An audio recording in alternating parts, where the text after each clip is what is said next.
ndugu mpendwa, usiwezake tumikia mtu kwa sababu ya pesa, ama usiwezake tumikia kanisa kwa sababu ya pesa.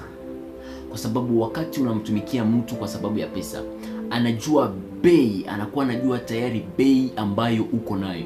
Anajua kwamba kupitia ile bei anaweza kukupatia pesa fulani na atakuwa na mkono yako.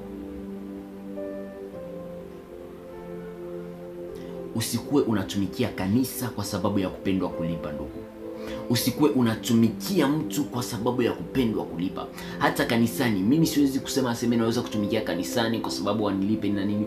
Jua ya kwamba wakati unatumikia kanisani na unajua ya kwamba niko natumika katika hii kanisa, mimi na yake salary yangu iko hivi na hivi, na yake mwisho mwezi napokea hivi na hivi, hauko wa ile kanisa. Jua ya kwamba hauko wa ile kanisa. Lakini wakati utatumikia kanisa na unajua ni Mungu gani ambao yuko natafuta, pale Mungu atakubariki sana ndugu yangu.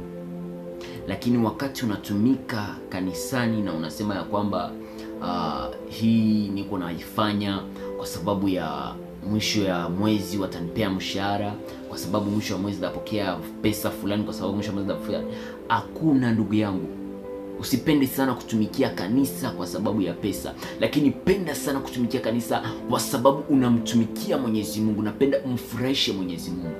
Lakini inabidi kujizoeza Mungu. Hatutatumikia kwa pesa, hatutatumikia pesa, lakini tutatumikia Mwenyezi Mungu. Hatukuumbwa kwa hii dunia